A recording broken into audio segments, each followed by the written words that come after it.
बलोचिस्तान के शहर नोकंडी से हमारे गिदरोशिया पॉइंट के नुमाइंदे की रिपोर्ट के मुताबिक जश्न ईद मिलादुन्नबी सल्लल्लाहु अलैहि वसल्लम के मौके पर संजरानी हाउस में शहीद सालार जान संजरानी की एसाले सवाब के लिए महफिल मिलाद का एहतमाम किया गया। इस रूहानी महफिल में रुकने ज़िला कौंसल खान अल्ताफ़ संजरानी, कारी नूरुल्लाह कादरी, साबिक चेयरमैन मीर सदाम मशवानी, मीर रज़ा अली कादरी, SHO अब्दुल कादिर मेंगल समेत कसीर तादाद में आवाम और आशिकान रसूल शरीक हुए। महफिल का आगाज़ कुरान पाक के तिलावत और बारगाह रिसालत मआब सल्लल्लाहु अलैहि वसल्लम में नातों के नजराने से हुआ।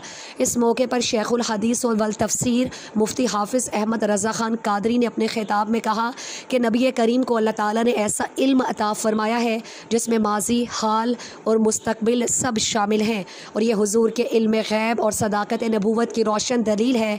उन्होंने मज़ीद कहा कि हुजूर पाक के बेशुमार मोजज़ात में चाँद का शक होना और उंगलियों से पानी का जारी होना नुमायाँ है।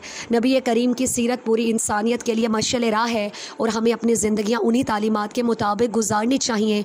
महफिल से हाफिज़ रमज़ान और हाफिज़ एजाज़ कादरी ने भी बयान किया, जबकि आखिर में शहीद सालार जान समेत पूरी उम्मत मुसलमा के लिए दुआए मग़फ़िरत और खैर की गई।